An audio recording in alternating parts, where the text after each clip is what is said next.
ప్రభునందు అత్యంత ప్రియమైన దేవుని బిడ్డలారా, ఇప్పుడు మన ప్రభువును లోకరక్షకుడైన యేసుక్రీస్తు అతి శుభమైన నామమును బట్టి చేరి వచ్చిన మీకు అందరికీ పేరు పేరున నా హృదయపూర్వక వందనాలు పంచుతున్నాను. ఈ వాక్యం వీక్షిస్తున్న మీకు కూడా నా హృదయపూర్వక వందనాలండి. దేవుని మహాకృపను బట్టి మరొక పర్యాయము దేవుని యొక్క సన్నిధిలోనికి నడిపించబడి దేవుని స్తుతించే గొప్ప వాక్యమును, దేవునితో సహవాసము చేసే కృపను ఆ పరిశుద్ధాత్మ దేవుడు మరొకసారి మనందరికి ఇచ్చినందుకు మనం ఎంతగానో ప్రభువుని బట్టి స్తుతించవలసిన వారమైనా, అలాగే ఘనపరచవలసిన వారమైనా. ఏదేమైనప్పటికీ ఈ రోజు నా పరిశుద్ధ గ్రంథంలో నుండి ఒక మాటను దేవుని వాక్యముగా నేర్చుకుందాం. అపోస్తలుడైన పౌలు హెబ్రీయులకు రాసిన పత్రిక 2వ అధ్యాయము 3-4 వచనాలు చదువుకుందాం. ఇంత గొప్ప రక్షణను నిర్లక్ష్యము చేసిన ఎడల మనము ఎలా తప్పించుకుందాము. చిన్న ప్రార్థన చేసుకుని వాక్యాన్ని ధ్యానం చేద్దాం. మహోన్నతుడును ప్రేమ స్వరూపి అయిన మా పరలోకపు తండ్రి, నీ పరిశుద్ధమైన ఘనమైన శ్రేష్టమైన నామమునకే మీకు వందనాలు స్తుతిస్తున్నాను. ఎంతవరకు పాటల ద్వారా, వాక్య పరిచర్య ద్వారా, ఆరాధన ద్వారా నీ నామమునకు మహిమ తెచ్చుకున్నావయ్యా. కొద్ది సమయం నీ వాక్యమును ధ్యానం చేస్తూ ఉండగా చేరి ఉన్న ప్రతి బిడ్డలను, ఈ వాక్యం వీక్షిస్తున్న ప్రతి వారిని మీరు చూస్తూ ఉన్నారు కనుక మా అందరికీ కావలసిన నీ మాటలు నీవే మాకు వడ్డించి మమ్మల్ని బలపరచమని నీ దాసుని ఆత్మతనిపై మాతో మాట్లాడుతూ ఉండగా వినగలుగు విగ్రహించేలా మనసు దయచేయమని మా ప్రభువును రక్షకుడిని యేసునందు ప్రార్థించి వెళ్ళుకొనుచున్నాము పరమ తండ్రి, ఆమేన్. ప్రభునందు అత్యంత ప్రియమైన దేవుని బిడ్డలారా, చదవబడిన వాక్య భాగముల నుండి ఈ రోజున ప్రభు మనతో మాట్లాడుతున్నటువంటి వాక్యపు మాట ఏమై ఉన్నది అంటే కనుక, ఇంత గొప్ప రక్షణ మనము నిర్లక్ష్యము చేస్తే మనము ఎలాగూ తప్పించుకుందాము అనేటువంటి మాట ద్వారా ఈ రోజున ప్రభు మనతో మాట్లాడుతూ ఉన్నాడు. ఈ అపోస్తలుడైన పౌలు ఈ హెబ్రీ సంఘముతో మాట్లాడుతున్నటువంటి మాట, హెబ్రీ సంఘముతో మాట్లాడుతున్నటువంటి వాక్యపు మాట. హెబ్రీ సంఘము రక్షణ మనం నిర్లక్ష్యము చేయడం వల్ల ఆయన పలికినటువంటి మాట ఉండొచ్చు దేవుని బిడ్డ. ఎందుకంటే రక్షణ చాలా రకాల రక్షణ ఉంది. ఒకటి రక్షణ, రెండవది గొప్ప రక్షణ. రక్షణ అనేది లోకంలో మనకి ఎక్కడ దొరుకుతుంది అంటే కనుక ఇంటి ద్వారా రక్షణ దొరుకుతుంది. ఇంటి ద్వారా వర్షము నుండి, ఎండ నుంచి, మంచు నుంచి కూడా రక్షణ కలిగించేది ఇల్లు అయి ఉంది. పోలీసుల ద్వారా రక్షణ దొరుకుతూ ఉంది. ఎలా అంటే కనుక మన ఎవరన్నా తరుముతూ ఉన్నా, మన ఎవరన్నా బెదిరిస్తూ ఉన్నా, ఎవరన్నా మన గాయపరిచినా మనము ఎవరి దగ్గరికి వెళ్తామంటే కనుక పోలీసుల దగ్గరికి వెళ్ళి, అయ్యా మాకు రక్షణ కల్పించండి, పలానా వ్యక్తి ద్వారా ఇదిగో నన్ను బెదిరిస్తూ ఉన్నారు, నన్ను గాయపరిచారు అని మనం అడిగినప్పుడు వారి ద్వారా రక్షణ కూడా మనకు దొరుకుతుంది. అయితే ఈ రక్షణ గురించి దేవుడు ఇక్కడ మాట్లాడలేదు. మనుషులు సిద్ధపరిచిన రక్షణ గురించి ఆయన మాట్లాడలేదు, కానీ గొప్ప రక్షణ గురించి అక్కడ రాశాడు. ఎంత గొప్ప రక్షణ అంటే ఇంత గొప్ప రక్షణ ఎందుకైంది? గొప్ప రక్షణ ఎందుకైంది? ఆయన గొప్ప రక్షణ ఎందుకు మనం నిర్లక్ష్యం చేయకూడదు అనేది ఈ రోజు మనం పరిశీలన చేస్తే మన గృహాలు ఎందుకు పెడతాం. దేవుని బిడ్డ, రక్షణ అనేది అనే మాటకు అర్థం ఏంటి అంటే, రక్షణ అనే మాటకు అర్థం ఏంటి చెప్పండి. రక్షణ పొందుకున్నవాడు చెప్పండి. రక్షణ పొందుకున్నటువంటి వాడు చెప్పండి. రక్షణ అనే మాటకు అర్థం ఏంటి? విడుదల. రక్షణ అనే మాటకు అర్థం ఏంటండి? రక్షణ పొందుకున్నటువంటి వారికి ఈ విషయం చాలా బాగా తెలియాలి. ఎందుకంటే నేను రక్షణ పొందుకున్నాను అని మనం చెప్పుకోవడం కాదు, కానీ ఈ రోజున రక్షణ పొందుకున్న వారికి రక్షణ అంటే ఏంటో తెలియదు. అంటే రక్షణ అంటే దేని నుంచి విడుదల పొందారు అంటే పాపము నుంచి విడుదల పొందుకున్నా. పాపము నుంచి విడుదల పొందుకొని నీవు మళ్ళా పాపము చేయడానికి వీల్లేదు. పాపము తలంపులు కలిగి ఉండడానికి వీల్లేదు. పాపము ఆలోచన కలిగి ఉండడానికి వీల్లేదు. అందుకే ఇది గొప్ప రక్షణ అయింది. అది దేని నుంచి మనం విడుదల పొందాం? అని మనం ఆలోచన చేస్తే, దేవుని యెహోవా ఆదామును కలగజేయక ముందు మనుషులకి కావలసినవన్నీ కూడా కలగజేసి, మనుషులకి కావలసినవన్నీ కూడా కలగజేసి, ఆదాము అమ్మని కలగజేసి వారిని ఎద్దు నిమిత్తము కలగజేశాడు. సృష్టిని ఎందుకు కలగజేశాడు? సృష్టిలో ఉన్నటువంటి మనుషులను దేవుడు ఎందుకు కలగజేశాడంటే, సృష్టిలో ఉన్నవన్నీ కూడా, సృష్టిలో కలగజేయబడిన మనుషులు కూడా ఆయనతో సహవాసం కలిగి ఉండాలని, ఆయన మాట చొప్పున చేసేవారిగా ఉండాలని దేవుడు మనుషులను కలగజేశాడు. కలగజేసి ఏదైనా కోట్ల కలగజేసి, నా ఆజ్ఞ చొప్పున మీరు నడుచుకోండి, నా విధులు చెప్పిన మీరు నడుచుకోండి అని చెప్పినప్పుడు, ఆయన ఆజ్ఞలు చెప్పిన, ఆయన విధులు చెప్పిన వారు నడుచుకోగా వారి జీవితం, వారి కష్టం అంటే ఏంటో తెలియదు, వారి జీవితంలో రోగం అంటే ఏంటో తెలియదు, వారి జీవితంలో శోధన అంటే తెలియదు. దేవునితో సహవాసము చేస్తూ, దేవునిలో ఆనందిస్తూ, దేవునిలో సంతోషిస్తూ గడిపే జీవితాన్ని వారు కలిగి ఉండాలి. అటువంటప్పుడు అపోజిట్ సాతాను సర్పము రూపంలో ఏదేను తోటలో ప్రవేశించి వారికి మాయ మాటలు చెప్పి దేవుని ఆజ్ఞను అతిక్రమించినట్లు చేసి, దేవుని ఆజ్ఞను అతిక్రమించినట్లు చేసినప్పుడు వారు ఎప్పుడైతే ఆజ్ఞను అతిక్రమించారో మరణము వారికి ప్రాప్తించింది. సాతాను చెప్పినట్లుగా, సాతాను యొక్క మాట ప్రకారం ఎప్పుడైతే వారు చేశారో మరణము మనుషులకి ప్రాప్తించింది. ఆ మరణము ద్వారా వీరు ఎప్పుడైతే దేవుని యొక్క స్వాధీనంలో నుంచి మనుషు యొక్క సాతాను యొక్క స్వాధీనంలోకి వెళ్ళిపోయారు. నిజమే, ఈ రోజున రక్షణ పొందిన వారు కూడా క్రీస్తులో ఆనందిస్తూ ఉన్నప్పుడు, క్రీస్తులో సంతోషిస్తూ ఉన్నప్పుడు, క్రీస్తులో తన జీవితాన్ని ముందుకు కొనసాగిస్తూ ఉన్నప్పుడు సర్పములో ప్రవేశించినట్టుగా సాతాను మనుషులు కూడా ప్రవేశించి దాని మాయ మాటల వల్ల దేవుని ఆజ్ఞను అతిక్రమించేటట్లు ఇది చేస్తుంది. దాని యొక్క మాయ మాటల వల్ల దేవుని మాట చెప్పను చేయకుండా దాని మాటను నెరవేర్చుకునేటట్లు చేస్తుంది. అప్పుడు నువ్వు ఎవరి నోట్లోకి వెళ్తావంటే కనుక సర్పము నోట్లో ఉన్నట్టు. ఎవరి నోట్లో ఉన్నావు? సాతాను యొక్క నోట్లో ఉన్నట్లే దేవుని బిడ్డారా, సాతాను యొక్క నోట్లో ఉన్నట్లే దేవుని బిడ్డారా. సాతాను యొక్క నోట్లో ఉంటే ప్రమాదంలో ఉన్నట్ట, క్షేమంలో ఉన్నట్ట? ప్రమాదంలో ఉన్నట్టే కదా. పాము ఒకరి కాలు చుట్టుకుని ఉందంటే వారు ఎంతో ప్రమాదంలో ఉన్నాడని వారి దగ్గరికి ఎవరు కూడా వెళ్ళరు. వారిని రక్షించడానికి కానీ, వారిని విడిపించడానికి కానీ ఎవరు కూడా వెళ్ళరు దేవుని బిడ్డారా. అలాగే సాతాను యొక్క నోట్లో మనుషులందరూ కూడా ఈ రోజున ఉండిపోయారు. ఇది మీరు జ్ఞాపకం చేసుకుంటారు. ఈ మనుషులను రక్షించడానికి, ఈ పాపముల నుంచి రక్షించడానికి దేవుడిని యెహోవా ఆలోచన చేసి ఏం చేశాడు? నోవాహు దేవుడు ఎన్నిక చేసుకుని, నోవాహు ఈ మనుషులందరినీ కూడా ఈ పాపముల నుంచి రక్షించినట్టుగా, ఆ యొక్క ఉగ్రత నుంచి రక్షించినట్టుగా ఒక వాడను సిద్ధము చెయ్యి అన్నాడు. వాడను సిద్ధము చేశాడు.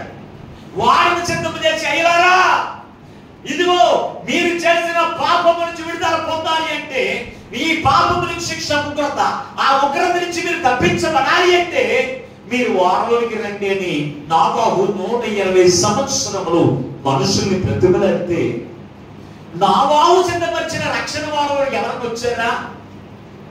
అట్లానే ఎవరికి వచ్చారా? ఎవరు రాలేదు. ఎవరు రాలేదు. అంటే ఇది మనుషుల చేత సిద్ధపరిచిన రక్షణ. ఈ రక్షణ మనుషులకి లెక్కలేదు. ఈ రక్షణ మనుషులకి లెక్కలేదు. దేవుని బిడ్డారా, లెక్కలేదు కనుక దేవుడే స్వయముగా మనుషుల చేత సిద్ధపరిచిన రక్షణను మనుషులు నిర్లక్ష్యం చేస్తున్నారు. సాతాను కోరలో ఉన్నప్పటికీ కూడా, సాతాను నోట్లో ఉన్నప్పటికీ కూడా, ఉగ్రత వారి మీద నిలిచి ఉందని తెలిసినప్పటికీ కూడా ఈ రక్షణ కూడా లెక్క చేయట్లేదు కనుక నేనే వారికి ఒక రక్షణ సిద్ధపరచాలి అని క్రీస్తే ఈ లోకములోకి రక్షకుడిగా దిగి వచ్చివేసి ఆయన అద్భుతములు చేశాడు, ఆశ్చర్య కార్యములు చేశాడు. అలాగే అనేకమైనటువంటి డాక్టర్ల వల్ల కానివి, అలాగే మనుషుల వల్ల కానివి ఆశ్చర్య కార్యములు యేసుక్రీస్తు ప్రభువు జరిగించి సమస్త మానవాళి పాప పరిహారార్థముగా ఆయన శిక్ష వధించబడి ఆయన సమస్త మానవాళిని రక్షించడానికి శిలువ మ్రాను మీదకి వెక్కి ఆయన ఏం చేశాడు తెలుసా? సాతాను యొక్క తనలో చెత్త కొట్టడింది. చూడండి, పరిశుద్ధ గ్రంథంలో రోమీయులకు రాసిన పత్రిక 16వ అధ్యాయం 20వ వచనం చదువుకుందాం. అపోస్తలుడైన పౌలు రోమీయులకు రాసిన పత్రిక 16వ అధ్యాయం 20వ వచనం. సమాధానకర్తయగు దేవుడు సాతానును నీ కాళ్ళ కింద శీఘ్రముగా దాన్ని చిరగొక్కించెను. మన ప్రభువు యేసుక్రీస్తు కృప నీకు తోడై ఉండును గాక. దేవునికి స్తోత్రం. సాతాను యేసుక్రీస్తు ప్రభువారు శిలువ మ్రాను మీద ఆ సాతాను సర్పం యొక్క తలను చితకొట్టేసి దాని నోట్లో నుంచి దేవుడు మనం ఏం చేశాడు? విడిపించిన నిన్ను సాతానును కూడా చితగొట్టేటువంటి శక్తిని దేవుడిని తోడైంచి ఇస్తే ఈ రోజున సాతాను యొక్క కోరంలో నుంచి దేవుడు నన్ను విడిపించాడు. ఎంతో ప్రమాదముల నుంచి, ఎంతో భయముకరమైన ఉగ్రతలో నుంచి దేవుడు నన్ను తప్పించి ఈ గొప్ప రక్షణ దేవుడు నాకు ఇచ్చాడు. ఈ రక్షణ ఇది మనుషుల వల్ల, ఎవరి వల్ల కూడా కాలేదు. మనుషుల రక్తం వల్ల కానీ, కోడి రక్తము కానీ, మేకల రక్తము కానీ, గొర్రెల రక్తము కానీ మానవుని యొక్క పాపము నుంచి విడిపించే శక్తి ఎవరికి కూడా లేదు. కానీ యేసుక్రీస్తు రక్తము చేత మమ్మల్ని విడిపించి గొప్ప రక్షణ దేవుడు నాకు ఇచ్చాడు కనుక ఈ రక్షణ మనం ఏం చేయకూడదంటే నిర్లక్ష్యం చేస్తే మనము తప్పించబడమని ఇప్పుడు సంగతి మనము జ్ఞాపకం చేసుకున్నాం. రక్షణ పక్కన పెట్టడం కాదు, రక్షణ పక్కన పెట్టి తప్పించుకోవడం కాదు. రక్షణను పక్కన పెట్టేసి మనకి ఇష్టానుసారమని జీవిస్తే మనం తప్పించుకోవడం కాదు. రక్షణను నిర్లక్ష్యం చేసిన ఎడల అన్నాడు. దేవుడు మనకిచ్చిన రక్షణను నిర్లక్ష్యం చేస్తేనే మనం తప్పించబడలేమంటే రక్షణ పక్కన పెట్టేస్తే ఇంకా తప్పించబడతామా? అస్సలు తప్పించబడలేదు. మరి అటువంటిప్పుడు మరి ఎలాగూ దేవుడు నీకు ఇచ్చిన రక్షణ నిర్లక్ష్యం పెడుతున్నావు? దేవుడు నీకు ఇచ్చిన రక్షణను నువ్వు నిర్లక్ష్యం పెట్టి నీ జీవితంలో ఉగ్రత తెచ్చుకోవడానికి ఇష్టపడుతున్నావు తప్ప, శ్రమ తెచ్చుకోవడానికి ఇష్టపడుతున్నావు తప్ప, బాధ తెచ్చుకోవడానికి ఇష్టపడితేనే రక్షణను నిర్లక్ష్యం చేసి నీకు ఇష్టం వచ్చినట్టుగా దేవుడు నీకు సన్నిధికి వస్తావు. ఇష్టమైనప్పుడు, కష్టమైనప్పుడు దేవుని విడిచిపెట్టి నీ ఇష్టానుసారంగా జీవించడం వల్ల దేవుని యొక్క ఉగ్రత తెచ్చుకుంటామనే సంగతి నువ్వు జ్ఞాపకం చేసుకోవాలి. నువ్వు జ్ఞాపకం చేసుకోవాలి. అందుకే పరిశుద్ధ గ్రంథంలో చక్కని మాట రాశాడు దేవుని బిడ్డారా. సంఖ్యాకాండం మనం చూడగలిగితే 9వ అధ్యాయము 11వ వచనం ఒకసారి చదవండి. ప్రయాణంలో ఉండే పవిత్రుడు పస్కాను ఆచరించడం మానిన ఎడల ఆ మనుషుడు తన జొన్నులో నుంచి కొట్టివేయబడును. అతడు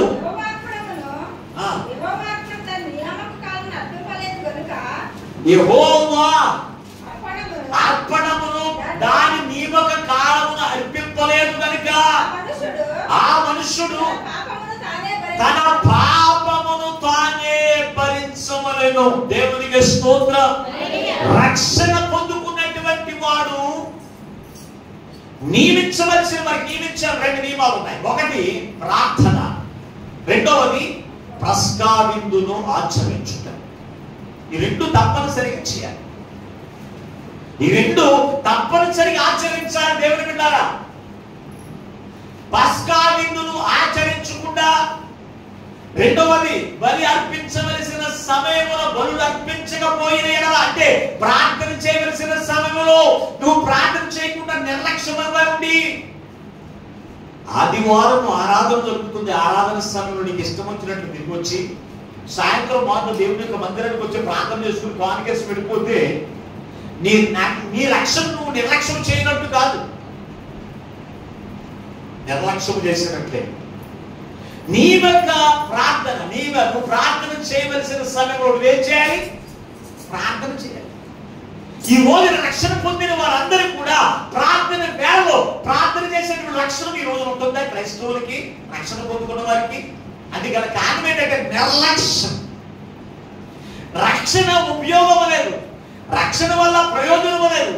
రక్షణ వల్ల నేను ఏ మేలు పొందుకున్నాను, రక్షణ వల్ల ఇల్లు పొందుకున్నానా, రక్షణ వల్ల ఉద్యోగం పొందుకున్నానా, రక్షణ వల్ల నా కుటుంబంలో ఆనందం ఉందా అనేటువంటి నిర్లక్ష్యం కలిగిన వారిని గురించి మాట్లాడుతూ ఉన్నారు. ఆ భావం దేవుడితో సహవాసం చేస్తే, దేవుని ఆజ్ఞలు చెప్పిన జీవించినప్పుడు వారి జీవితంలో కొరత ఉందా అంటే లేదు. వారి జీవితంలో సంతోషం కోల్పోయారంటే కోల్పోలేదు, ఆనందం కోల్పోయారంటే కోల్పోలేదు. ఎప్పుడు ఆనందం ఉంది, సంతోషం ఉంది, సమృద్ధికి వెళ్ళిన ఆహారం ఉంది, కష్టం లేకుండానే వారు ఎంతో సంతోషించలేదా? ఈ రోజున నీవు రక్షణ పొందిన నీవు ఆ రక్షణ నువ్వేం చేస్తున్నావు? ఎల్లొచ్చులే ప్రార్థనకి ఎల్లొచ్చులే. ఎంత నిర్లక్ష్యం అంటే ప్రార్థన 10 గంటలకంటే ఎన్నింటికి వెళ్తారు తెలుసా? ఎన్ని గంటలకు వస్తారు? మాట్లాడరే. 10 గంటలకు ప్రార్థన అంటే ఎన్నింటికి వస్తారు? 10 గంటలకే మేము వచ్చేస్తాను అన్న వాళ్ళు చేతులెత్తలు ఒకసారి వీడియోలో రికార్డ్ చేస్తే ఇంకా బాగుంటుంది. దేవునికి స్తోత్రం, హల్లెలూయా. అదే పనికి 9 గంటలకు పనికి రావాలి అన్నట్టు ఎన్నింటికి వెళ్తా అంటే దాని మీద ఉన్న లక్ష్యము, గొప్ప రక్షణ మీద నీకు లేదు. చాలా జాగ్రత్త. వాక్యం వింటామంటే, వాక్యం అంటే చాలా అశ్రద్ధగా ఉంటుంది. 9 గంటలకు పని అంటే నువ్వు ఎన్నింటి బయలుదేరదో తెలుసా? 8 గంటలకు బయలుదేరి టిఫిన్ చేసేసి గమగమ క్యారేజీ వండేసుకుని తెల్లని గంటలు లేచి ముందుకుని మళ్ళీ క్యారేజీ పెట్టుకుని మనం పనికి వెళ్దాం. 10 గంటలకు ప్రార్థన అంటే వంట ఉంది నీకు. అంటే నీకు నిర్లక్ష్యం అండి. అది కేవలం నిర్లక్ష్యం. వెళ్ళొచ్చులే, పాస్టర్ గారు మాట్లాడతారు కదా, పాటలు గట్ట అయిన తర్వాత వెళ్తాంలే, ఆరాధన అయ్యి వెళ్తాం, లేదా పాస్టర్ గారు వాక్యం చెప్పేసిన తర్వాత వెళ్తాంలే అంటే దీన్ని ఏమంటారు? వెళదాంలే, మళ్ళీ వారు వెళదాంలే, లేకపోతే కాసేపు ఉన్నకి వెళ్దాంలే. ఇది అంతా దాన్ని ఏమంటారు? నిర్లక్ష్యమే. రక్షణను నువ్వు నిర్లక్ష్యం చేసి కదా నువ్వు ఎలా తప్పించుకుంటావు దేవుని ఉగ్రత నుంచి అని ప్రశ్న వేశాడండి. ఈ రోజున తప్పించుకునే మార్గం నీకు లేదండి. తప్పించుకునే మార్గం నీకు లేదు. నిర్లక్ష్యం చేస్తే తప్పించుకోలేదు. ఇంకా పక్కన వెళ్తాను, ఇంకా వాళ్ళ గురించి చెప్పక్కర్లేదు. మాడి బస్ అయిపోతాయి జీవితాలు. యేసుక్రీస్తు ఎవరో నువ్వు తెలుసుకున్నావు. యేసుక్రీస్తు విమోచకుడని, పాప విమోచకుడని, రక్షకుడని, పరలోక రాజ్యానికి నిన్ను వారసులాగా చేసే దేవుడు నువ్వు తెలుసుకున్నావు. నిన్ను నరకము నుంచి దేవుడు తప్పించాడని అది తెలుసుకున్నావు. అటువంటి దేవుణ్ణి ఎలా నిర్లక్ష్యం చేయగలుగుతారండి? నిర్లక్ష్యం చేసిన వారి యొక్క జీవితాలు ఎలా ఉన్నాయి? పరిశుద్ధ గ్రంథంలో యెహెజ్కేలు గ్రంథము 20వ అధ్యాయము 11వ వచనం చదవండి. యెహెజ్కేలు గ్రంథము 20వ అధ్యాయం 11వ వచనం. అయితే అరణ్యమందు ఇశ్రాయేలీయులు నా మీద తిరుగుబాటు చేసి నా కట్టడలను అనుసరింపక తృణీకరించి మేము నియమించిన విశ్రాంతి దినములను అపవిత్రపరచగా అరణ్యమందు నా రౌద్రాగ్ని వారి మీద కుమ్మరించి వారిని నిర్మూలన చేసేదను అని. ఇశ్రాయేలు ప్రజలను దేవుడు వారు ఎంతో పాపమైనటువంటి బానిసత్వంలో నలిగిపోతూ ఉన్నప్పుడు దేవునికి మొరపెట్టుకున్నప్పుడు దేవుడిని యెహోవా వారి మీద కనికరం చూపించి వారిని విడిపించడానికి 10 రకముల అద్భుత ఆశ్చర్య కార్యములు జరిగించాడు. అది సాధులకి కాదు, అక్కడ ఉన్నటువంటి మాంత్రికులకి కానీ, పండితులకి కానీ, ఎవరి వల్ల కూడా కాని కార్యములు దేవుడిని యెహోవా జరిగించి వారిని ఏం చేశాడు? ఆ ఐగుప్తు దేశంలో నుంచి విడిపించి వారికి కొన్ని ఆజ్ఞలు ఇచ్చారు. ఇదిగో నా ఆజ్ఞ ప్రకారం మీరు నడుచుకోండి, నా విధులు చెప్పినట్టు మీరు నడుచుకోండి, నా కట్టలను మీరు అనుసరించండి. అది ఇది ఇదిగో అప్పుడే నీకు దీవులన్నీ నేను కుమ్మరింపజేస్తానని ఇశ్రాయేలు ప్రజలను నడిపించడం ప్రారంభిస్తే ఏమేం చేశారంట? దేవుని యొక్క ఆజ్ఞలను విసర్జించి తమకిష్టం వచ్చినట్లుగా నడుచుకోవడం ప్రారంభించారు. విశ్రాంతి దినమును పవిత్రమైనదిగా పరిశుద్ధమైనదిగా ఎంచుకోక విశ్రాంతి దినమును నిర్లక్ష్యం చేసి వారి ఇష్టానుసారంగా జీవిస్తూ ఉంటేనంట దేవుని పాపము వారి మీద రౌద్రముగా రగులుకుని వారిని అరణ్యములోని దేవుడు ఏం చేశాడు?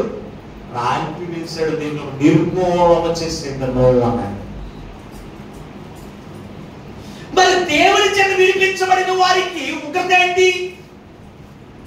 దేవుడే కదా ఐగుప్తు దేశం నుంచి విడిపించిన వాడు. అలాగే దేవుడిని యెహోవా నిన్ను రక్షించడానికి, నీ రక్షణ కలగజేయడానికి దేవుని యొక్క వాక్యం ద్వారా నిన్ను దర్శించి వాక్యము ద్వారా ఆయన అద్భుత ఆశ్చర్య కార్యము నీ జీవితంలో జరిగించి దేవుడి యొక్కకు నడిపించుకుని రక్షణ వాక్యమును సిద్ధమచేసి నీకు అనుగ్రహించి ఈ రక్షణ మార్గంలో నీవు నడవండి, నా ఆజ్ఞలు చెప్పును, నా విధులు చెప్పును, మీరు నడవండి, నేను మిమ్మల్ని దీవిస్తాను, మిమ్మల్ని ఆశీర్వదిస్తాను, నీ జీవితంలో ఏ లోటు లేనటువంటి విధముగా నేను చేస్తాను అని చెబితే ఈ రోజున దేవుని ప్రజలు ఏం చేస్తున్నారంటే నిర్లక్ష్యం. ఆదివారం విశ్రాంతి దినం అంటే నిర్లక్ష్యం. వెళ్దాం ఈ వారం కాకపోతే వచ్చేవారు వెళ్దాం, వచ్చేవారికి వెళ్దామని అనుకుంటాం, వచ్చేవారికి ఇంకొక చుట్టాలు వస్తారు, వచ్చేవారికి చుట్టాలు వస్తారు.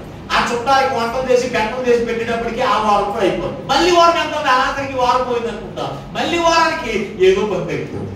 అప్పుడేంటంట పోలే అసలు ఎలా పోతేంటి? ఇది గొప్పది అనుకుంటే కదా. నీ ఇంటి పనుల కంటే, నీ బంధువుల కంటే, నీ స్నేహితుల కంటే, నీవు కలిగి ఉన్న ప్రతి దానికంటే ఇది గొప్పది అని ఎంచుకుంటే నువ్వు దేన్ని కూడా లెక్క చేయండి, దేన్ని కూడా లెక్క చేయి. ఇది గొప్పదాన్ని ఎంచుకోవట్లేదు అంతే. దేవుడు నీకు ఇచ్చిన గొప్ప రక్షణ అంటే ఇది గొప్పదని ఎందుకు ఎంచుకోవట్లేదు? దాని విలువ నీకు తెలవకే. ఈ రక్షణ నిన్నేం చేస్తుంది తెలుసా? నరకం నుంచి తప్పిస్తుంది, 7 ఏళ్ల శ్రమల నుంచి నిన్ను తప్పిస్తుంది,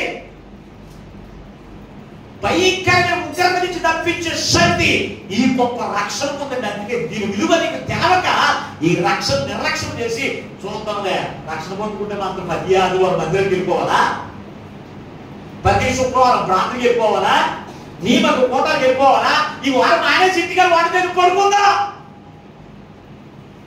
ఎంత నిర్లక్ష్యం, ఎంత నిర్లక్ష్యం. ఇశ్రాయేలు ప్రజలు అలాగే నిర్లక్ష్యం చేసి వారు ఏమైపోయారంట? దేవుని ఉగ్రత పాలైపోయారు. ఎవరు కూడా అందులో అక్కడి నుంచి విడిపించబడిన వారు ఇప్పుడు చెప్పిన వాక్యమానం విన్నారు. ఎవరు? కాలేబు, యెహోషువ తప్ప ఇంకా ఎవరు కూడా కానాను దేశంలోనికి ప్రవేశించారు. వారిని కానాను దేశంలోనికి నడిపించడానికి దేవుడు వారిని విడిపించాడు ఐగుప్తు దేశంలో నుంచి. మరి ఎందుకు ప్రవేశించలేదు అంటే నిర్లక్ష్యం. నిర్లక్ష్యం అంటే దాన్ని పెద్దగా పట్టించుకోమా, నిర్లక్ష్యాన్ని సరిగా పట్టించుకో. ఆ నిర్లక్ష్యం వల్లే చేరవలసిన స్థలానికి నువ్వు పరలోక రాజ్యానికి నడిపించడానికి దేవుడు నీకు రక్షణ ఇచ్చాడు. ఈ రక్షణ నువ్వు నిర్లక్ష్యం చేస్తే నీ పేరు రక్షణ నుంచి కొట్టివేయబడుతుంది. అవును లేదా? స్కూల్కి వెళ్తామని చెప్పి సంవత్సరంలో జాయిన్ అయిన తర్వాత నీ పేరు రాసుకుంటారు, అక్కడ రాసుకుంటారు. ప్రతిరోజు నువ్వు స్కూల్కి వెళ్తుంది అనుకో, ప్రతిరోజు స్కూల్కి వెళ్తారు, 1 నెల చూస్తారు, 2 నెలలు చూస్తారు, 3 నెలలు ఏం చేస్తారు? పేరు ఉంచుతారా? మాట్లాడరా?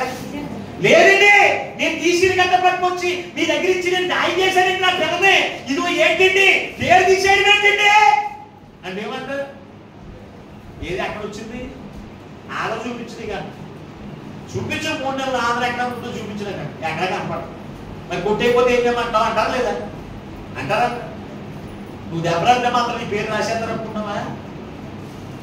అలాగే దేవుడు కూడా అంతేనండి. దేవుడు కూడా నువ్వు రక్షణ పొందుకున్నావు, రక్షణ పొందుకుంటూ నిర్లక్ష్యం చేసి ప్రార్థన చేయవలసిన సమయంలో ప్రార్థనకి రావు, బల్లారాధన తీసుకోవలసిన సమయంలో బల్లారాధన నువ్వు పాల్పొందవు, నీ పేరు ఇంకా రక్షణ పొందిన వారిలో ఉందని అనుకుంటున్నావేమో. కొట్టివేయబడింది, తీసివేయబడి నీ పాపములకు శిక్ష నువ్వే భరించాలి. నేను పాపం నుంచి విమోచించబడిన రక్షణ పొందుకున్నాను అనుకుంటున్నాను దేవుని బిడ్డారా. విమోచించబడిన నీవు ఏం చేయాలి? ఆ రక్షణను నిర్లక్ష్యం చేయక ఏం చేయాలి? కాపాడుకునే మనం ఉండాలి. కాపాడుకునేటువంటి లక్షణాన్ని నువ్వు కలిగి ఉంటేనే నువ్వు పరలోక రాజ్యం వెళ్తావు దేవుని బిడ్డ. అంతేకాని నిర్లక్ష్యం చేసి దేవుని యొక్క విశ్రాంతి దినమును పట్టించుకోక, ఉపవాస కూడికలు పట్టించుకోక, నిమ్మకుకోవడానికి పట్టించుకోక, ప్రార్థించవలసిన సమయంలో ప్రార్థన చేయక, నీకు ఇష్టం వచ్చినట్లుగా నీ హృదయం నీకు చెప్పినట్లుగా నువ్వు నడుచుకుంటూ ఉంటే నేను పరలోక రాజ్యానికే వెళ్ళిపోతానని చెప్పుకోవడం భ్రమ. ఉపయోగం లేదు అలా చెప్పుకోవడం. పరిశుద్ధ గ్రంథంలో మరొక గొప్ప చూడండి ఒకసారి. మత్తయి రాసిన సువార్త 22వ అధ్యాయం. మత్తయి రాసిన సువార్త 22వ అధ్యాయం 5వ వచనం నుండి 7వ వరకు ఉన్న వాక్య భాగంలో చదవండి. వారు లక్ష్యము చేయక ఒకడు తన పొలమునకును మరి ఒకడు తన వర్తకమునకును వెళ్ళి దక్కిన వారు తన దాసును పట్టుకుని అవమానపరిచి చంపిరి. కాబట్టి రాజు పాపపడి తన దండ్లను పంపి ఆ నరహంతకులను ఏం చేశాడంట? సంహరించి వారి పట్టణం ఏం చేశాడంట? ఇక్కడ రాజు ఒక విందును సిద్ధం చేశాడు. విందును సిద్ధం చేసి తన బిడ్డలను పిలుస్తూ ఉన్నాడు. ఓ నా కుమారుల కుమార్తెలారా, మీ కొరకు నేను గొప్ప విందును సిద్ధం చేశాను, వచ్చి ఆరాధించండి, పూజించండి అని ప్రకటన చేస్తాడు. ప్రకటన చేస్తే చాలా మంది నిర్లక్ష్యంగా ఉన్నారు. అప్పుడు తన దాసుని పంపించాడు.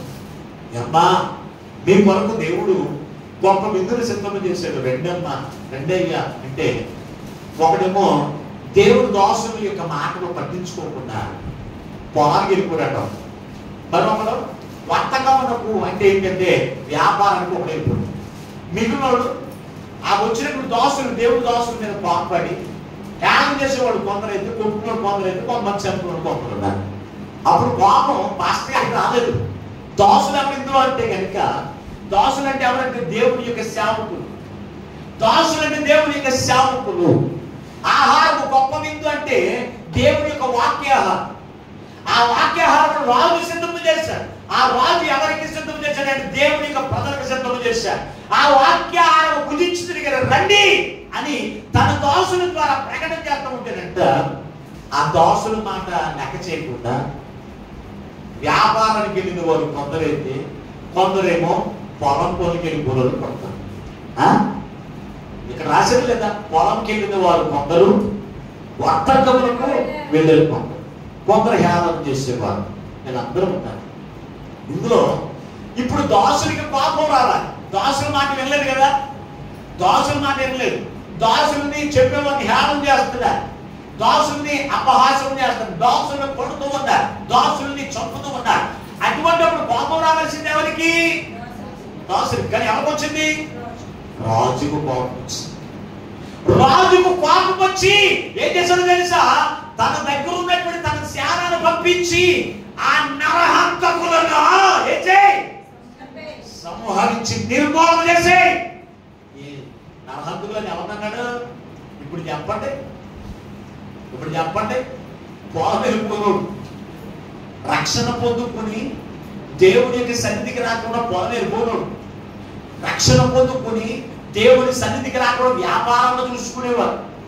రక్షణ పొందుకుని దేవుని సేవకులు నిన్ను హెచ్చరిస్తూ ఉంటే వారిని హేళన చేసేవారు. రక్షణ పొందుకుని దేవునికి సేవకుల మీద శ్రమల పాలు చేసేవారు. అందరినీ దేవుడు వారికి ఇచ్చిన బిరుదేమి తెలుసు, నరహంతకులు. వారి మీదకి నా ఉగ్రత దిగి వచ్చింది, వారిని నిర్మూలన చేయండి. సో దేవుడు నిర్మూలన.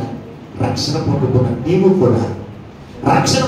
నీవు కూడా దేవునికి సన్నిధికి వచ్చి ఆరాధించవలసిన సమయంలో, దేవునికి సన్నిధికి వచ్చి ఆయన బలారాధన పొందవలసిన సమయంలో, దేవునికి ప్రార్థన చేయవలసిన సమయంలో పొలం పొందికి వెళ్ళిపోతున్నాయి బుద్ధి లేకుండా. వ్యాపారం చూసుకుంటానేమో, నీ ఇంటి దగ్గర పనులు చూసుకుంటానేమో. ఇవన్నీ కూడా చేసేవాడు ఎవరు తెలుసా? నిర్లక్ష్యము చేసేవాడు. రక్షణ నిర్లక్ష్యము చేసేవాడు. రోజు ప్రార్థనకి వెళ్ళిపోవాలా? ప్రతి ఆదివారం ప్రార్థనకి వెళ్ళిపోవాలా? ప్రతి శుక్రవారం ప్రార్థనకి వెళ్ళిపోవాలా? ఈ వారం ఇదిగో 1000 రూపాయలు పొలం వెళ్తే కనుక పొలం వెళ్తే 1000 రూపాయలు వస్తున్నాయి, లేకపోతే 500 వస్తున్నాయి అని చెప్పేసి నువ్వు వెళ్ళిపోతా ఉంటావేమో. దేవుని బిడ్డారా, నీకు 500 కంటే 1000 రూపాయల కంటే 1,00,00,000 రూపాయల కంటే విలువైనది దేవుడికి ఇచ్చిన రక్షణ. ఆ రక్షణ నిర్లక్ష్యం చేస్తే అస్సలు నువ్వు తప్పించుకోలేవు. ఒక ఆదివారం ప్రార్థన మానేసి పనికి వెళ్ళిపోతే సమృద్ధితో నింపబడిపోతావా? ఆదివారం ప్రార్థన మానేసి నువ్వు ప్రార్థన మానేయకపోతే నీకు కుటుంబం గడపదా? చెప్పడం ఒకసారి. ఆదివారం మానేసి ఎన్ని రోజులు వారంలో ఇంట్లో ఎన్ని రోజులు పడుతుంటావు? ఆదివారమే పనులు పెట్టుకుంటావు, ఆదివారమే పనికి వెళ్తావు, ఆదివారమే పొలకరింపులకి ఆనందించడానికి తిరుగులాడుతూ ఉంటావు. ఎందుకంటారు దేవుని బిడ్డారా? ఉగ్రత కావాలనుకున్న వారేనా? అందరూ అనుకుంటారు దేవుని ఉగ్రత నా మీద వచ్చినా పర్వాలేదు, దేవుని కోపం నా మీద రగులుకున్నా పర్వాలేదు అనుకునేటువంటి ధైర్యం ఉంటే దేవుడికి ఇచ్చిన రక్షణ నిర్లక్ష్యం చేసి వారి యొక్క గతి ఏమైందో ఒకసారి తెలుసుకుంటే నువ్వు నిర్లక్ష్యం చేయకండి. దేవుడికి ఇచ్చిన రక్షణ నిర్లక్ష్యం ఇశ్రాయేలు ప్రజలకు దేవుడు వారిని విడిపించే రక్షణ కలగజేసిన తర్వాత వారు నిర్లక్ష్యం చేశారు. నిర్లక్ష్యం చేసి వారి జీవితంలో పొందుకున్నది ఏమిటో తెలుసా? నాశనం. నీ కుటుంబం నాశనం కాకుండా ఉండాలి అంటే, నీ జీవితం నాశనం కాకుండా ఉండాలి అంటే, దేవుని యొక్క ఉగ్రత నీ మీదకి రాకుండా ఉండాలి అంటే నిర్లక్ష్యం చేయకు. దేవుడు నీకు ఇచ్చిన రక్షణ అది గొప్ప రక్షణ. అది గొప్పదంటే చాలా విలువైందండి. గొప్పదానికి అది విలువ కట్టలేం. అవును లేదా? గొప్ప అనేది చాలా విలువైనది. అంత విలువైన దాన్ని మనం పక్కన పడేసి నీకు ఇష్టం వచ్చినట్టు వెళ్ళిపోతావా? పనులకి నీకు ఇష్టం వచ్చినట్టు పక్షులను విలుగుతావా? దేవుని బిడ్డారా, ఈ రోజున ప్రభు నీతో మాట్లాడుతున్నాడు. సుమా, నువ్వు ఏ స్థానంలో ఉండి దేవుని యొక్క వాక్యం వింటున్నప్పటికీ ప్రభు నీతో మాట్లాడుతూ ఉన్నాడు. పొలం వెళ్ళిపోయిన వారి పరిస్థితి ఏమైపోయింది? వార్తకం చూసుకున్న వారి పరిస్థితి ఏమైపోయింది? వ్యాపారం చేసుకున్నారు కదా, రక్షణ పొంది మరి ఉగ్రత నుంచి తప్పించబడ్డారా? రక్షణ పొందుకుని పని చేసుకోవద్దండి. నేను పని చేసుకోవద్దని అన్నాడు దేవుడు. ఏమన్నాడు? పని చేసుకోవడానికి నీకు 6 రోజులు పని చేసుకోవడానికి సమయం ఇచ్చాడు. 6 రోజులు కూడా పని చేసుకోండి. 7వ రోజు పరిశుద్ధమైన దినం. అది పరిశుద్ధమైనది ఎంచుకోండి. ఆ దినములు ఏ పని చేయకూడదని ఎంచుకుని ఆ రోజున దేవుని మాటని ఆరాధించాలని ఎంచుకోండి. ఇశ్రాయేలు ప్రజలు ఎంచుకోలేదు ఆదివారం విశ్రాంతి దినం. ఎంచుకోలేదు కనుక దాని మాట ప్రకారం జీవించకుండా వారి మూర్ఖ హృదయం చెప్పిన జీవించి వారి జీవితంలో ఉగ్రత పాలైపోయారు. మరి వారిని మన ఎదుట దృష్టాంతము ఎందుకు పెట్టారో తెలుసా? నీవు నిర్లక్ష్యం చేసి అటువంటి ఉగ్రత పాలు కాకుండా ఉండాలనే వారిని దృష్టాంతముగా మన ఎదుగు పెట్టాడు. దేవుడిచ్చిన గొప్ప రక్షణ నిర్లక్ష్యం చేసి పనులు చేసుకున్న వారిని, వ్యాపారం చేసుకున్న వారి మీదకి దేవుని యొక్క ఉగ్రత వచ్చి వారిని ఎలాగైతే హతమార్చిందో అటువంటి ఉగ్రత పాలు కాకుండా ఉండాలనే ఈ రోజున ప్రభువు నీతో మాట్లాడుతున్న దీవెనకరంగా ఉండాలి, ఆరోగ్యకరంగా ఉండాలి, ఆశీర్వాదకరంగా ఉండాలి, పరలోక రాజ్యంలో నిత్యము ఆనందించే జీవితంలో జీవించాలి కనుకనే ప్రభు నీతో మాట్లాడుతున్నారు సుమా. కానీ ఈ రోజున దేవుని రక్షణ పొందుకున్న బిడ్డలే నిర్లక్ష్యం అండి. రక్షణ యొక్క విలువ తెలవకుండా నువ్వు నిర్లక్ష్యంగా నువ్వు జీవిస్తున్నావు. అందుకే ప్రభు మనతో మాట్లాడుతూ ఉన్నాడు. దేవుని బిడ్డ, పరిశుద్ధ గ్రంథం ఉంటే చూడగలిగితే ఇది అపోస్తలులైన పౌలు హెబ్రీయులకు రాసిన పత్రికలో మనం చూడగలిగితే 10వ అధ్యాయం 28వ వచనాన్ని ఒకసారి చదవండి. హెబ్రీయులకు రాసిన పత్రిక 10వ అధ్యాయము 28వ వచనం 29వ వచనం. ఎవడైనను మోషే ధర్మశాస్త్రమును నిరాకరించిన ఎడల 2 సాక్షులు ఎదుట వారిని కనికరింపకుండా వారు చంపించెదరు. ఇట్లుండగా దేవుని కుమారుని పాదములతో తొక్కి సాధనమైన నిబంధన రక్తము అపవిత్రమైనదిగా ఎంచి కృపకు మూలమగు ఆత్మను తిరస్కరించేవాడు ఎంత తక్కువైన దండనకు పాత్రుడుగా ఎంచబడినట్టు నీకు తోచును. ఏంటంట మాట సరిగ్గా చదవండి. కృపకు మూలమగు ఆత్మను తిరస్కరించినవాడు ఎంత ఎక్కువైన దండనకు పాత్రుడిగా ఎంచబడును. దేవునికి స్తోత్రం. హల్లెలూయా. మోషే ధర్మశాస్త్రం రాసినప్పుడు అన్నాడు, ప్రభు ధర్మశాస్త్రం చొప్పున మీరు జీవించకపోతే, ధర్మశాస్త్ర ప్రకారం విశ్రాంతి దినము పరిశుద్ధంగా మీరు ఆచరించకపోతే ఇద్దరు సాక్షులు పెట్టుకోండి. వాళ్ళిద్దరు సాక్షులుగా ఉండి ప్రార్థనకు వచ్చేవాడు ఉంటారు చూసారా. ఇదిగో పలానా వ్యక్తి ప్రార్థనకి రాలేదు కదా పోయిన వారం అని వాళ్ళిద్దరు కూడా రాలేదండి అని సాక్షి చెప్పారనుకో, ఆ వ్యక్తి మీద కనికరం చూపించకుండా వాళ్ళు ఏం చేయాలంట చెప్పారు ధర్మశాస్త్రం ప్రకారం. అలాగే ఈ రోజున ఆ ధర్మశాస్త్రము కాకుండా యేసుక్రీస్తు ప్రభువు రక్షణ సిద్ధపరచడం ముందు జరిగినటువంటి సందర్భాలు దేవుడు తన రక్షణ సిద్ధపరిచాడు. ఎవరి ద్వారా అంటే కనుక యేసు రక్తము అన్నాడు. రక్తము అంటే దేనికి సాదృశ్యం ఉందంటే రక్షణకు సాదృశ్యంగా ఉంది. ఆయన రక్షణను ఆయన ప్రియకుమారుని పాదముల కింద పెట్టేసాడు. కింద పెట్టేసి పక్కన పెట్టేసాడు. కొందరు చూసావా పనులకి అది ఏం చేస్తున్నట్లు అనుకుంటున్నారు. చదవండి ఒకసారి మాట మరొకసారి చదవండి. దేవుని కుమారుని పాదములతో తొక్కి తాను పరిశుద్ధపరచుటకు సాధనమైన నిబంధన రక్తమును అపవిత్రమైనదిగా ఎంచుకుని కృపకు మూలంగా ఉండేటువంటి ఆత్మను తిరస్కరించిన వారికి మరీ ఎక్కువగా ఉంటుంది. మరీ ఒక్కరికంటే రక్షణ అంటే మామూలు అనుకుంటారా? ఎప్పుడు పెడతాడు పక్కకి చేయడానికి, ఎప్పుడు పడితే మందిరానికి వెళ్ళడానికి. రక్షణ అంటే మాట్లాడుకున్నారా? దేవుని బిడ్డారా చాలా జాగ్రత్తగా నిన్ను కడిగి ప్రతి విధమైన పాపము నుంచి కడిగి పవిత్రపరిచి తీసుకున్న రక్తం. ఆ రక్తం మనం పక్కన కాలు కింద పెట్టుకోకండి. ఆ రక్తం ఎక్కడ పెట్టుకోవాలి? తల మీద పెట్టుకోవాలి. ఎక్కడ పెట్టుకోవాలి? కొంతమంది నెత్తి మీద ఏం పెట్టుకుంటారు అనుకుంటారు? ఎండ తగలకుండా బైబిల్ పెట్టుకుంటారు. అలాంటి నెత్తి మీద దెయ్యాలు రాకుండా ఉంటాయని తలకాయ కింద పెట్టుకుంటారు. దెయ్యాల మీద పడకుండా బైబిల్ ఎక్కడ పెట్టుకుంటారు? గుడ్ల మీద పెట్టుకుంటారు. ఈ బైబిల్ కాలుకి తగిలితే ఏం చేస్తారు మళ్ళీ?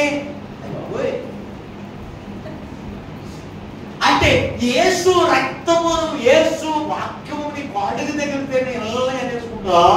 మరి యేసు రక్తమును కాళ్ళ కింద పెట్టి అందరం అంటూ పనులకి యేసు రక్తమును కాళ్ళ కింద పెట్టి నువ్వేం చేస్తున్నావు? ఫంక్షన్కి వెళ్తున్నావు. యేసు రక్తమును కాళ్ళ కింద పెట్టి నువ్వు ఎక్కడికి వెళ్తున్నావు? ఆనందించడం తిరుగుతున్నావు అనే సంగతి నీకు తెలుసా? దేవుని ఆత్మ చేత నిన్ను దర్శించిన కృపా కనికరము కలిగిన ఆత్మను నువ్వు నిర్లక్ష్యం చేస్తే అసలు నువ్వు తప్పించుకోవడానికి అసలు మార్గమే లేదు. అసలు పరలోక రాజ్యానికి యేసు కదా, నేనే మార్గమును సత్యమును జీవమునై ఉన్నానని దేవుడు చెప్పాడు కదా, యేసే చెప్పాడు కదా.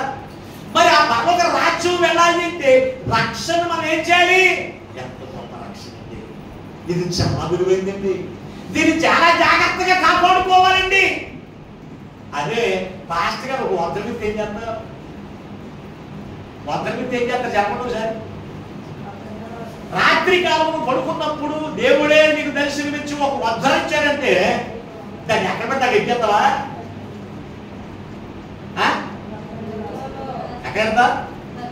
ఎక్కడ పెడతారు?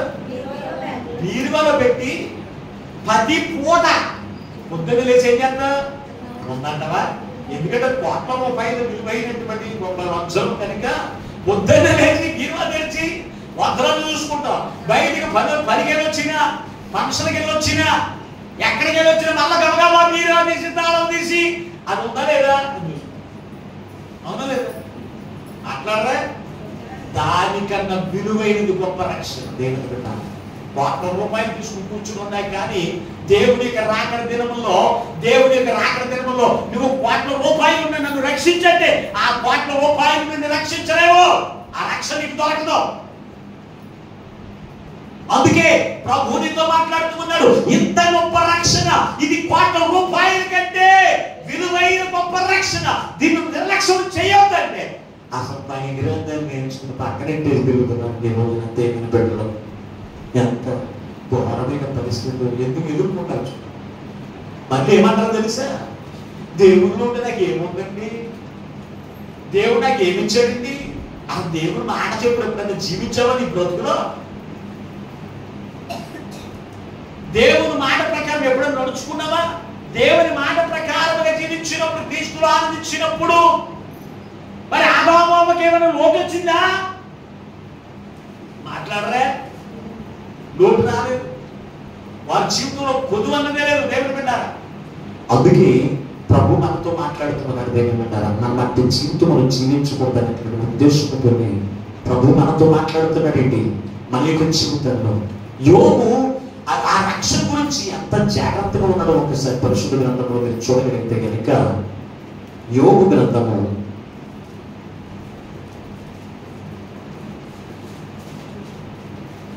36వ అధ్యాయం 18వ వచనం ఒకసారి చదవండి. యోబు గ్రంథం 36వ అధ్యాయం 18వ వచనం.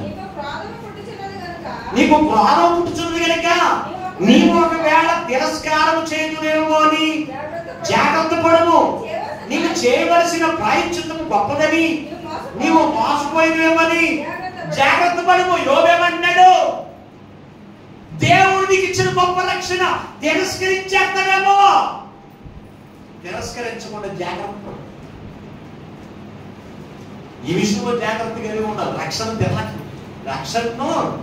నిర్లక్ష్యం చేస్తామేమని జాగ్రత్తగా ఉండాలి. ఆ యొక్క యోబు అంత జాగ్రత్తగా ఉన్నాడు కనుక దేవుడు అతనికి ఇచ్చిన రక్షణను నిర్లక్ష్యం చేయకుండా అతని కష్టములోను, శ్రమలోను, బాధలోను, వ్యాధులోను, శ్రమలోను, దుఃఖంలో కూడా క్రీస్తుని అంటబట్టుకుని ఉన్నాడు. ప్రార్థించవలసిన సమయంలో, బలి అర్పించవలసిన సమయంలో ప్రార్థించకుండా లేరు. మరి నీవైతే ప్రార్థించవలసిన సమయంలో మందిరంలో కనబడుతున్నావా? నిన్ను చూసి దేవుని సేవకు ఎంత అంగలాడుచుకున్నాడు తెలుసు. నిన్ను చూసి దేవుని సేవకులు అంత అంగలాడిస్తే దేవుడు నీ పట్ల ఏమైనా సంతోషం కలిగి ఉంటాడా? ఆలోచన కలిగి ఉంటాడు. ఎందుకు దేవుని సేవకులు అంత అంగలాడుస్తున్నారంటే, మీరు రావడం వల్ల పాస్టర్ గారి ప్రయోజనం కాదు. విశ్రాంతి దినములు కావచ్చు, ప్రార్థించవలసిన వేళలో కావచ్చు, నువ్వు ప్రార్థించకపోతే దేవుని యొక్క క్రోధము నీ మీదకి వచ్చి నువ్వు భరించలేమో. నా కుమార్తె ఆనందించలేదేమో, నా కుమార్తె సంతోషం ఉండలేదేమో, నా కుమార్తె దీవెన కలిగి ఉండలేదేమో, ఆ బాధలు భరించలేదేమో అయ్యా అని దుఃఖిస్తూ ఉంటే ఈ రోజున సేవకులు చెబుతున్న మాటలు నిర్లక్ష్యం లెక్క చేయలేదండి. ఈ రోజున దేవుడు ఇచ్చిన రక్షణను మనం పక్కన పెట్టడానికి వీల్లేదు, కాళ్ళ కింద పెట్టుకోవడానికి వీల్లేదు. దేవుని పెట్టారా, అది గొప్ప రక్షణని ఎంచుకుని నిర్లక్ష్యం చేయక లక్ష్యం ఉంచి జీవించాలి. లక్ష్యం ఉంచాలి, ఎల్లప్పుడు దాని మీద ఉండాలి దృష్టి. నేను రక్షణ పొందుకున్నాను. ప్రార్థన ఎప్పుడు ఎక్కడ జరుగుతుంది? ఈ రోజు మన ఆదివారం ప్రకటించలేదు, ఎక్కడ ప్రార్థన ఉందా అనే లక్షణం ఎవరు పొందుతుంది? ఈ రోజున క్రీస్తుని కలిగిన వారికి ఉండట్లేదు. దేవుడు సేవకులు బుద్ధి చెప్తూ ఉంటే ఏమంటారు తెలుసా? ఆ మాటలు కూడా లెక్క చేయట్లేదండి. చదవండి ఒకసారి ఇదే పత్రిక 12వ అధ్యాయం 25వ వచనాన్ని కూడా చదవండి. ఎబ్రిల్కి రాసిన పత్రిక 12వ అధ్యాయం 25వ వచనం. నీకు బుద్ధి చెబుతున్న వారిని నిరాకరింపకుండా చూసుకో. వారు భూమి మీద నుండి బుద్ధి చెప్పు వారిని నిరాకరించినప్పుడు తప్పించకపోయినా పరలోకము నుండి బుద్ధి చెప్పుచున్న వారిని విసర్జించు మనము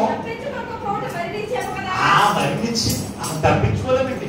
భూమి మీద నుండి దేవుని ఆత్మచేత నింపబడిన దేవుని సేవకుల ద్వారా బుద్ధి చెబుతూ ఉన్నప్పుడు వారిని నిరాకరించిన ఎడలా, పరలోకం నుండి బుద్ధి చెబుతున్న వారిని నిరాకరిస్తే మరి తప్పించుకోలేదు. ఈ రోజున బుద్ధి చెప్పేటువంటి పాస్టర్లు అంటే చాలా మందికి ఇష్టం ఉండదమ్మా. ఏమా ఏడు ప్రార్థనకి రావండి, మన ఆదివారం ఏమైపోయావు, దీవుని కోల్పోతావు కదా అంటే ఎలా ఉంటుంది నీకు? ఎంతమందిలో నన్ను ఇలాగ అంటాడా ఈ పాస్టర్ గారు, ఒక వారం ఆయన దగ్గర ఇలాగే అంటాడా, పలానా సహోదరులు ఉంది 4 వారాలు మాత్రమే అంటున్నాడు, పలానా సహోదరులు ఉంది బల్లారానికి వస్తుంది ఆ వదిలేసి నేను అంటాడు ఈ పాస్టర్ గారు అని ఏం చేస్తాం? నిరాకరణ అంటే ఏం చేస్తాం? పక్కకి చెప్తాం. అమ్మా నిరాకరిస్తే దేవుడి నుంచి తప్పించుకొని తెలుసు, దేవుని ఉగ్రత నుంచి తప్పించుకొని. పాస్టర్ గారు ఉగ్రత నీ మీదకి ఏమి రాదు. పాస్టర్ గారు ఏమైనా ఉగ్రత నీ మీదకి పంపిస్తారా? చెప్పండి, పాస్టర్ గారు ఏమైనా పంపించగలరా? ఈ మొన్న ఎవరికి బుద్ధి చెప్తారు అంటే కనుక ఆ దేవుని యొక్క వాక్యానికి విరుద్ధంగా నడుచుకున్న వారికి, దేవుని యొక్క వాక్యానికి విరుద్ధంగా నడుచుకున్న వారికి, ప్రవర్తించే వారికి, దేవుని సేవకుల ద్వారా దేవుని ఆత్మ చేత ఆయన మనతో మాట్లాడుతూ ఉన్నప్పుడు మనం బుద్ధి తెచ్చుకోవాలి, కానీ నిరాకరించకూడదండి. నిరాకరించకూడదు. నువ్వు ఎక్కడెక్కడికో తిరిగిపోతావు, ఎక్కడెక్కడో నడుచుకుంటావు, ఎక్కడెక్కడో ప్రవర్తించి దేవునికి సరిగా వారం వస్తావు. వచ్చిన తర్వాత పాస్టర్ గారు ఎందుకు దేవుని ఆత్మ నుండి దేవుడు నేను చూస్తున్నాడు కనుక నువ్వు ఎక్కడికి వెళ్తున్నావో, ఎక్కడ తిరుగుతున్నావో, ఏం చేస్తున్నావో అన్ని చూసిన దేవుడు ఆయన ఆత్మ దేవుని సేవకుల్లో ఉంచి దేవుడు నీతో మాట్లాడితే అప్పుడు నీకు ఎలా ఉంటుంది? నా గురించే చెప్తున్నానండి మాస్టర్ గారు, ఎవరో చెప్పేసినట్టుంది సహోదరులు అని చెప్పి ఆమె నేర్తావు, ఏం నేర్తావు, ఆమె నేర్తావు, ఆవిడే చూసింది, ఆవిడే చూసింది, ఆవిడే చెప్పేసి ఉంటుందని ఆమె దగ్గర దెబ్బలాట కూడా అయిపోతావు. అవునా లేదా? నువ్వు తప్పుడుగా నడుచుకుంటున్నప్పుడు, తప్పుడు మార్గం నడుచుకుంటున్నప్పుడు దేవుని ఆత్మచేత నింపబడిన దేవుని యొక్క సేవకులు బుద్ధి చెప్తూ ఉంటే మనం ఏం చేయాలి? వాడు తిరస్కరించకూడదు. దావీదు గొప్ప మహారాజు, దావీదు గొప్ప మహారాజే, చక్రవర్తి, ఇశ్రాయేలు 12 గోత్రాలకి చక్రవర్తి. అయితే అతను ఒకనొక దినాన్ని దేవుని ఆజ్ఞను విసర్జించి పాపం చేశాడు, బత్షెబతో పాపం చేశాడు. మరి ఎవరు చూశాడు? పాస్టర్ గారు ఏమో చూశాడా? నాతాను ప్రవక్త ఏమన్నా చూశాడా? దేవుడు చూసి ఆయన ఆత్మను ఎవరు ఎందుకు తెలుసా? నాతాను ప్రవక్త నుంచి నువ్వు వెళ్ళా దావీదు దగ్గర మాట్లాడు, హెచ్చరిక చేయి, బుద్ధి చెప్పు అన్నాడు. వచ్చేసాడు దావీదు దగ్గరికి. ఎవరో నాతాను ప్రవక్త వచ్చేసి అతను ఒక కథ కింద చెప్పామన్నాడు. ఆ దుర్మార్గుడికి నువ్వు కదా. ఎవరన్నాడండి మాట? దేవుని సేవకుడికి దేవుడిచ్చిన అధికారం తెలుసా? రాజులను సహితము, అధికారం కలిగిన వారిని సహితము, ప్రతి వారిని సహితము కూడా గద్దించి బుద్ధి చెప్పేటువంటి అధికారము దేవుని సేవకుడికి దేవుడిచ్చి వెళ్ళాడు. అన్నాడు, ఆ పనికి మనోడు నువ్వు కదా, ఆ ఉరియా బాధ్యతలు పాపం చేస్తావా, ఉరియాలు చంపేస్తావా, జాగ్రత్త నువ్వు చచ్చిపోతావా అన్నాడు. అంతే. అంటే ఇప్పుడు రాజేమనలే, ఎంత గొప్ప రాజు నట్టుకుని రాజు సముఖంలోకి వచ్చి నన్ను ఎలాగో నన్ను గద్దెస్తాడా, ఎలా బుద్ధి చెప్తాడా, ఏ నన్ను ఊరేసే అన్నాడా? చెప్పండి ఒకసారి. అంటే కనుక దేవుని ఉగ్రత ఎవరి మీదకి వచ్చేసో తెలుసా? దావీదు మీదకి వచ్చేసి, దావీదు మీదకి వచ్చి నాశనం అయిపోతుంది జీవితం అంతా కూడా. వెంటనే ఆ గద్దించినటువంటి ప్రవర్తన ఏమి ఎదురు చెప్పగా, ఆ పాపిని నేనయ్యా, ఆ పాపం నేను ఎన్నడూ కూడా చేయనయ్యా అని దేవుని ఒప్పుకుని ఏం చేసాడో తెలుసా? దేవుడిచ్చిన ఆ గొప్ప రక్షణను ఒకే ఒక్కసారి నిర్లక్ష్యం చేశాడయ్యా. ఇది మొదలుకుని ఇంక ఎప్పుడు నిర్లక్ష్యం చేయకుండా ఆ రక్షణను కాపాడుకునే జీవితంలో ప్రసాదించినయ్యా అని ఎల్లప్పుడూ కూడా ప్రార్థన చేస్తుంది. అందుకే దావీదు యొక్క జీవితం నాశనం కాకుండా ఉంది. మరొక రాజు ఉన్నాడు. ఆ రాజు దగ్గరికి ఆ రాజు అతను చేయవలసిన రాజుగా దేవుడు అభిషేకిస్తే అతను చేయవలసిన పర్యావరణం ఏంటంటే అతను రాజు రికమనే చేయాలి. యాజకత్వం చేయడానికి అధికారం ఇవ్వలేదు. ప్రవక్త ఆలస్యంగా వస్తున్న సంగతి తెలుసుకుని ఏం చేసాడు తెలుసా? బలిపేడ మీదకి ఎక్కేసి బొల్లు అర్పించేస్తున్నాడు. బలిపేడ మీదకి ఎక్కేసి బొల్లు అర్పిస్తూ ఉంటే ప్రవక్త వచ్చేసాడు. ఎవరు వచ్చాడు? మగుదియా ప్రవక్త వచ్చేసాడు. ప్రవక్త వచ్చి నువ్వు చేస్తున్నటువంటి అవివేకము పనేమిటి అని బొమ్మ దగ్గర అన్నాడు. అయినప్పటికీ రాజునైనా నన్ను ఇంత గద్దిస్తాడా, రాజునైనా నన్ను ఇంతగా గద్దిస్తాడా అని ఎలా చేయొస్తాడంటే అతను చాలాసార్లు వేసాడు. ఎలా ఉండుకొని వెళ్ళిపోయి చెయ్యాలి అంటే సేవకుడు అంటే దేవుని ఆత్మచేత నింపబడి గద్దించేటువంటి బుద్ధి చెప్పేటువంటి సామర్థ్యము దేవుని సేవకుడు ఉంది. అందుకే మీరు వయసులో చిన్నవారైనా పెద్దవారైనా మీరు తప్పుదం చేస్తున్నప్పుడు దేవుని సేవకుడిగా నేను దేవుని మందిరంలోకి కావచ్చు, మీ ఇంటి దగ్గర కూడా గద్దిస్తాను. నేను గద్దిస్తానండి, తప్పనిసరి గద్దిస్తానండి. తప్పు చేసిన వాళ్ళు ఎవరైనా సరే, ఎవరైనా ఒకటేనా ఆయన గద్దిస్తాను. గద్దించినప్పుడు కొందరైతే అంగీకరిస్తారు, కొందరైతే అంగీకరించడం ఉంటారు. చూసినా వాళ్ళ పేరు ఎప్పుడు కూడా ఎత్తాను. ఎందుకంటే మరి ఆమెతో ఆయన గద్దించి ఆకు తిట్టుకోని పని ఉంది. కొంతమందికి గద్దితే ఏం చేస్తారు, కోపం వచ్చాడు, బుద్ధి తెచ్చుకుని జీవించలేడు. ఈ రోజున గద్దిస్తే ఊరుకునే వాళ్ళు ఎవరైనా ఉన్నారా? పిల్లలే ఊరుకుంటలేదు. ఈ రోజున పిల్లలు ఊరుకున్నారా? తల్లిదండ్రులు ఇదిగో నువ్వు తప్పుడుగా నడుచుకుంటున్నప్పుడు, తప్పుడుగా మాట్లాడుతున్నప్పుడు, తప్పుడుగా ప్రవర్తిస్తున్నప్పుడు పిల్లలు ఏం చేస్తున్నారా? ఎంత ఉంటున్నారు పిల్లలు, వేరైపోతున్నారు. మరి పెద్ద గొప్ప పని చేసినట్టు తల్లిదండ్రులు ఏం చేస్తున్నారు తెలుసా? అతను వీడియో తీసి మరి ఫేస్బుక్ లో పెడుతున్నారు. వీడియో చూపడానికి అర్థం కావట్లేదు. చూసారటువంటి వీడియోలు ఉన్నాయి. ఆ పనికి మన మాటలు, ఆ వయసు దగ్గర మాటలు మాట్లాడకుండా ఉన్నటువంటి పిల్లలు గద్దించడం మానేసి అదేదో పళ్ళికించుకున్న వీడియో తీసి ఎక్కడ పెడుతున్నారా? ఫేస్బుక్ లో పెడుతున్నారు. మరి వాళ్ళ కామెంట్లు చాలా బాగా మాట్లాడారమ్మా. కొంతమంది ఇదే పని మీద ఉంటారు. తల్లిదండ్రులుగా మన పిల్లల బుద్ధి చెప్పాలి, గద్దించాలి. గద్దించకపోతే పనికి మళ్ళీ అయిపోతారు. తర్వాత పెళ్ళిన తర్వాత ఎవరు తిడతారు తెలుసా? ఎవరు తిడతారు? నీ తల్లి అలాగే నేర్పిందా నీకు? నీ తల్లి అలాగే నేర్పిందా? ఎదిరించమని చెప్పిందా? పెద్ద చిన్న బుద్ధి లేకుండా మాట్లాడమని చెప్పిందా? అంటే అది ఎంత సిగ్గింటది. ఇంటికాడ తల్లిదండ్రుల మీద కేకలేసింది, అత్తగారి ఇంటికాడ అత్తగారి మీద మాట్లాడి మీద కేక లేకుండా ఉంటుందా? కేక లేకుండా ఉంటుందా? చెప్పండి. ఇంటికాడ తల్లిదండ్రులను గౌరవించున్నటువంటి కుమారుడు తన అత్తగారు తల్లిదండ్రులను కూడా గౌరవిస్తాడా? ఇంటికాడ తల్లిదండ్రుల మీద ఎలాగైతే కలబడిపోతాడో, తల్లిదండ్రుల మీద ఎలాగైతే రేజ్ అయిపోతాడో, అత్తోరింటికి వెళ్ళినప్పుడు కూడా అలాగే రేజ్ అయిపోతాడు. ఎంత పనికిమాలితనంగా పెంచిన తల్లి ఎవరు అంటారు. ఎవరినంటారు? ఎవరినంటారు తెలుసా? ముందు తల్లినే అంటారు. తల్లి ఎట్టుదో బిడ్డ ఎట్టిది అన్నాడు బైబిల్లో. తండ్రి ఎట్టుదో తండ్రి ఎట్టిపోవడం బిడ్డ ఎట్టిపోవడం రాయారు. ఈ రోజున భార్యలు చాలా తెలుగు మీరిపోయి ఏమంటారు? నేను ఒక్కదాన్ని భార్య దానికి లేదా? ఇష్టం వచ్చినట్టేమో ఆయన కొడితేనేమో తండ్రి కొడుతూ ఊరుకోవాలి, తండ్రి తిడితే ఊరుకో, ఆయన దగ్గర ఏదైపోతారు, పిల్లలందరికీ ఏదైపోతారు, అన్నీ ఏదైపోతారు అయిపోయి.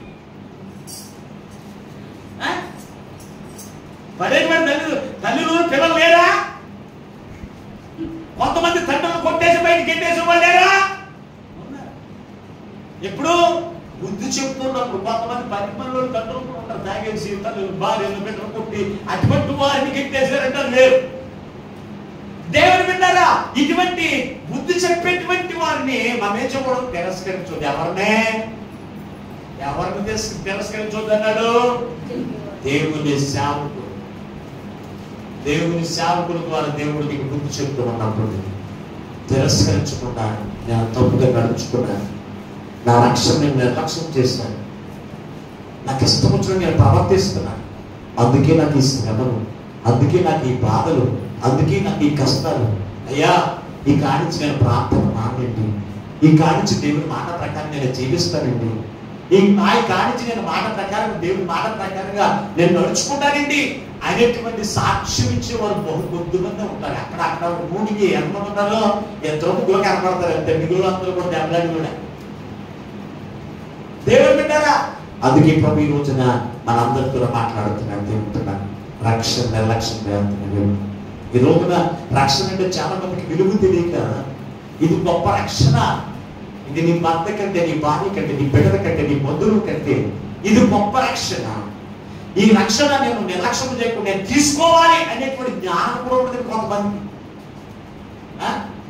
కానీ పరిశుద్ధ గ్రంథంలో దశలోకి కలిసినప్పుడు మొదటి పత్రిక 5:3 అంటాడు, ఒక గర్భిణీ స్త్రీకి ప్రసవ వేదన కలుగునట్లు, ఆ గర్భిణీ స్త్రీకి ప్రసవ వేదన కలుగునట్లు ఆయనప్పుడు ఏం చేస్తాడు? అకస్మాత్తుగా వచ్చేస్తాడు. ఉంటుందా మాట? దేవుని బిడ్డ మీరు ఆలోచన చేయండి. నువ్వు అనుకుంటున్నావేమో అంత క్షేమంగానే ఉంది, గర్భిణీ స్త్రీకి ప్రసవ వ్యాధులు వస్తాయంటారా? వస్తాయంటారా? ఇక్కడ ఉన్న వాళ్ళందరూ చెప్పండి.